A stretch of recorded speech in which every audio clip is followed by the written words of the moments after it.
વડોદરામાં police commissioner દ્વારા જારી કરાયેલ બારદારી વાહનોની અવરજવર અંગેના જાહેરનામાનો ખુલ્લેઆમ ભંગ થતો હોવાનું સામે આવ્યું છે। શહેરમાં સવારે 7 થી બપોરે 1 અને સાંજે 5 થી 9 વાગ્યા સુધી બારદારી વાહનો માટે પ્રવેશબંધીનું જાહેરનામું અમલમાં છે।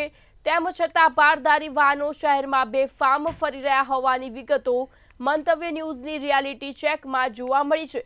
એક તરફ ટ્રાફિક પોલીસ દ્વારા રોડ અકસ્માત અટકાવવા માટે જરૂરી ડ્રાઈવ અને કાર્યવાહી કરવામાં આવે છે, તો બીજી તરફ માથાભારે બારદારી વાહનોના ડ્રાઈવરો બેફામ બનીને વાહનો શહેરના રાજમાર્ગો પર દોડાવી રહ્યા છે, ત્યારે પોલીસની કામગીરી શંકાના દાયરામાં આવી છે।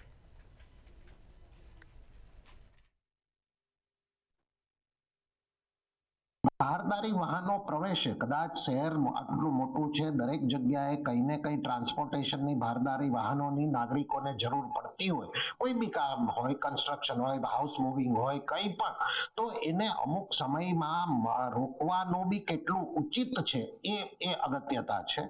અને આ પછી જે ભારદારી વાહનો આવે છે તો એની સ્પીડ કંટ્રોલ કેમ નથી કરી શકતા, લેન ટ્રાફિકમાં એમને ડાબી બાજુ ચલાવવાની કેમ મૂવમેન્ટ એક ઝુંબેશ નથી થતી।